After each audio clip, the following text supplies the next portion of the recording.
बिलाल भाई, आपने तो बहुत करीब से पार्लियामेंट को देखा है, इतने सालों तक आपने पार्लियामेंट कवर की है और आज जरा बढ़िया-बढ़िया बातें बताइए क्योंकि आपके आदेश पर आज मैं डिबेट करने भी आ गया हूँ, तो आज जरा मुझे बढ़िया सी टिप्पणी करके बताइए कि प्रियंका गांधी जब पार्लियामेंट में आ जाएँगी, तो क्या सीन नज़र आ रहा है आपको? मोदी जी को क्या होगा?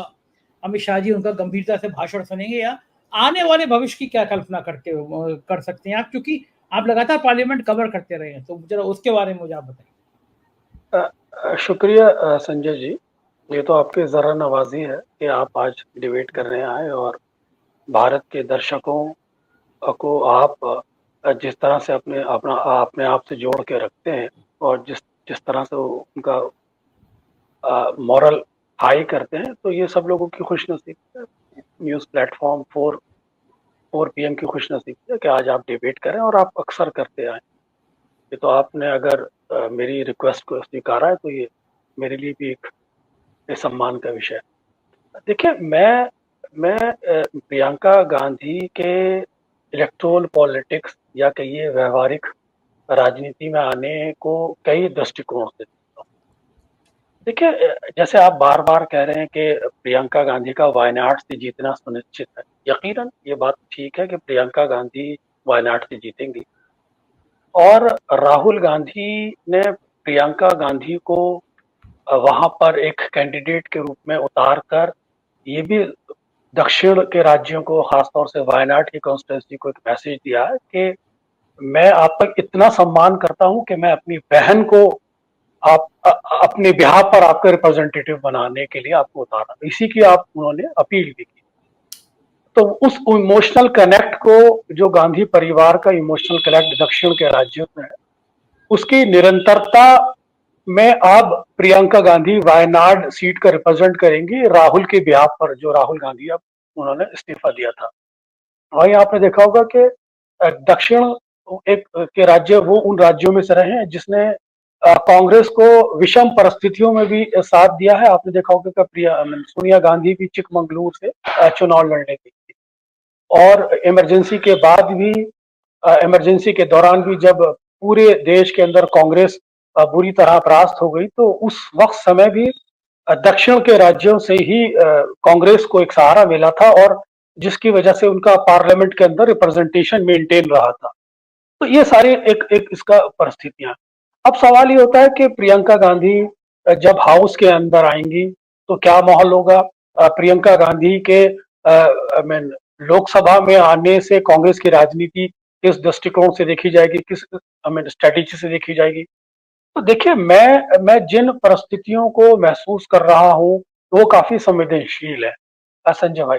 आप देख रहे होंगे कि मौजूदा सरकार जो है, जो राइट विंग फोर्सेस की जो सरकारें हैं, इसने डेमोक्रेसी को चैलेंज करने के लिए, कॉन्स्टिट्यूशन को चैलेंज करने के लिए या डेमोक्रेटिक वैल्यूज को चैलेंज करने के लिए जो एक कॉमनल नैरेटिव देश के अंदर खड़ा किया है, वो सबके सामने है। और ये कॉमनल नैरेटिव एक तरह से जो सोशल जस्टिस की जो पावर्स है देश के अंदर, जो यूनाइट हो रही थी, जातीय जनगणना का मुद्दा यूनाइट हो रहा था, आरक्षण जैसे मुद्दे पर राहुल गांधी खुलकर बोल रहे थे, आरक्षण की कैप हटाने की बात कर रहे थे। कहीं ये राजनीति दोबारा उस नैरेटिव पर ना चली जाए, इसलिए इस कॉमनल नैरेटिव को एक बार फिर उभारा गया है ताकि राजनीति में ध्रुवीकरण और उसकी गर्मी मेंटेन रहे और भारतीय जनता पार्टी का सत्ता में वर्चस्व बना रहे। एक तो उसका ये पहलू है। अब आते हैं प्रियंका गांधी के। देखिए, राहुल गांधी को आप जानते हैं कि राहुल गांधी पर नेशनल हेराल्ड जैसे केस चल रहे हैं। राहुल गांधी पर आपने देखा होगा कि संघ के अपमान को लेकर भी केस चल रहे हैं। आपने देखा होगा राहुल गांधी की जो सिटीजनशिप है कि राहुल गांधी भारतीय नागरिक है नहीं है, इसको लेकर भी देश के अंदर चर्चाएं चल रही है। इसको लेकर भारतीय जनता पार्टी का एक पर्टिकुलर एक विंग उनके पीछे पड़ा हुआ है।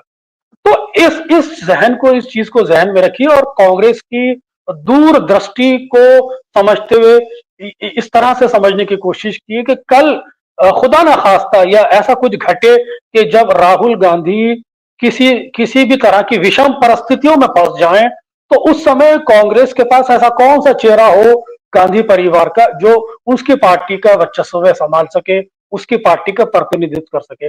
इस दृष्टिकोण से भी प्रियंका गांधी का इलेक्टोरल पॉलिटिक्स में आना अपना आप में एक महत्व रखता है। कल और साथ ही साथ इसको इस तरह से भी देखिए कि प्रियंका गांधी हो सकता है आने वाले समय में संसदीय राजनीति का प्रतिनिधित्व करें और राहुल गांधी सड़क की राजनीति का प्रतिनिधित्व करें। राहुल गांधी संघर्ष की राजनीति करते हैं, राहुल गांधी सड़क की राजनीति करते हैं। राहुल गांधी ने 4,500 किलोमीटर की यात्रा की, राहुल गांधी पूरे देश में दौरे करते हैं। तो इन इन परिस्थितियों में संसद में कांग्रेस की बागडोर कौन संभाले, उस उन परिस्थितियों में प्रियंका गांधी गांधी परिवार के लिए सबसे ज्यादा उपयुक्त है। वो ओजस्वी भाषण देती हैं, उनकी कार्यशैली, उनकी भाषा शैली पर किसी को कोई संदेह नहीं है।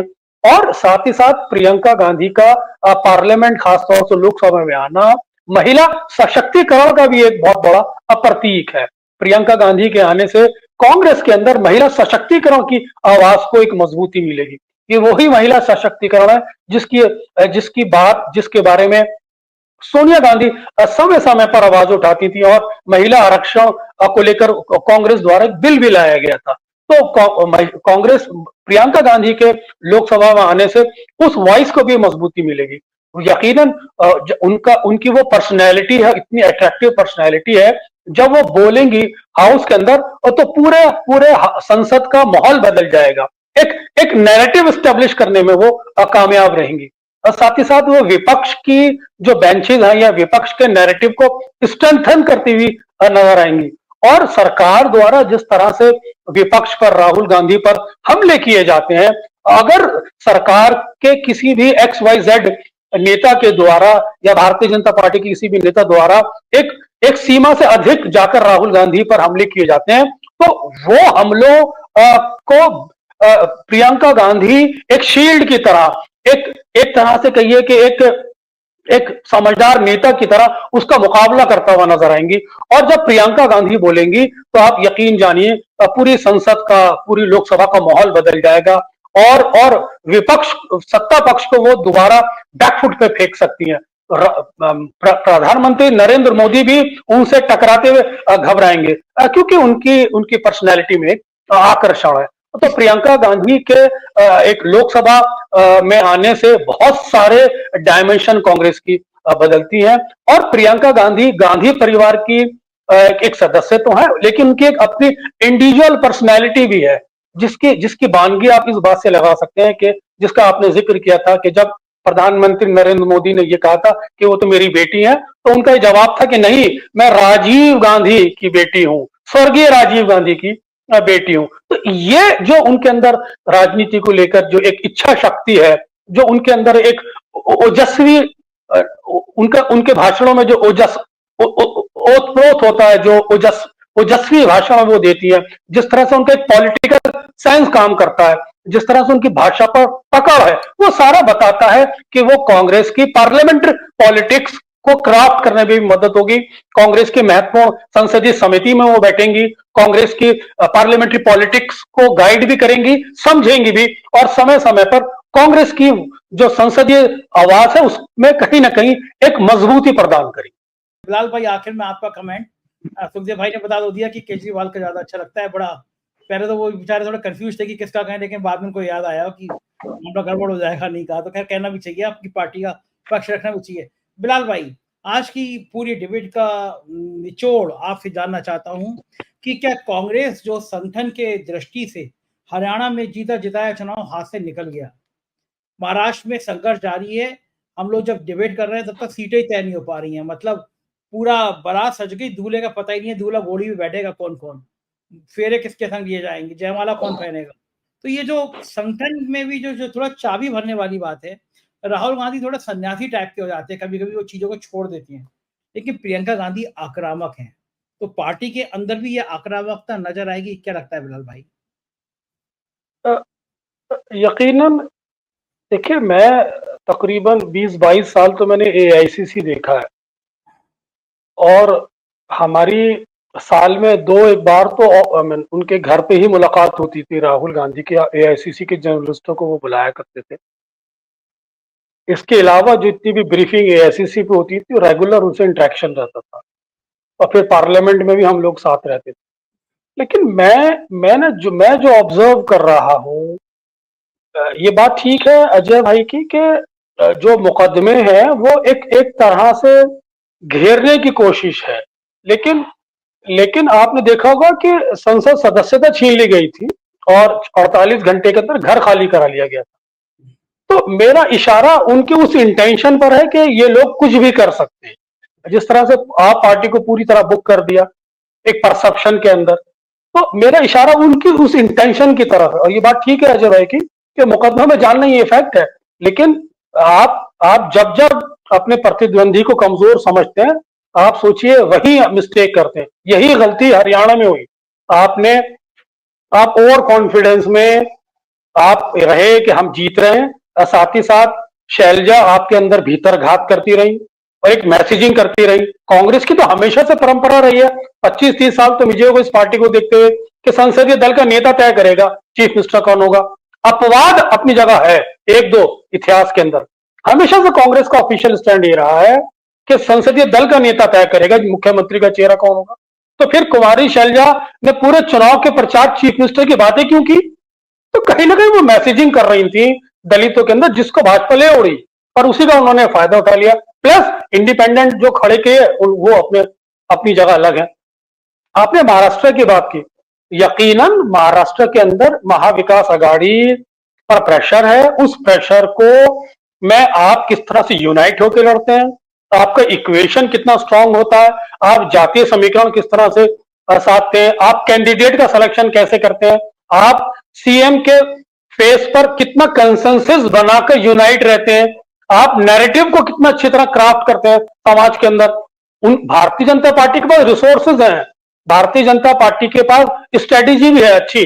वो महाराष्ट्र के अंदर मराठों के अगेंस्ट, मेरा ख्याल है इस बार ओबीसी को पोलराइज ना कर ले, जिस तरह से जाटों के अगेंस्ट गैर जाटों को हरियाणा में पोलराइज किया। तो बहुत सारी स्ट्रेटेजी है भारतीय जनता पार्टी के पास। इसलिए मैं बार बार ये वाली बात दोहरा रहा हूं कि महाविकास आघाड़ी को बहुत ही केयरफुली लड़ने की जरूरत है, क्योंकि महाराष्ट्र चुनाव से वो दोबारा एक नेशनल पॉलिटिक्स में स्टेट के माध्यम से कम बैक कर सकते हैं, उनका नैरेटिव मजबूत हो सकता है।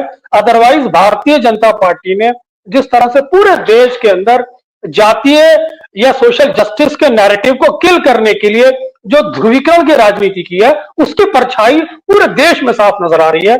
और इस परछाई के अंदर, इस ध्रुवीकरण के अंदर किसको लाभ मिलता है हम सब लोग जानते हैं।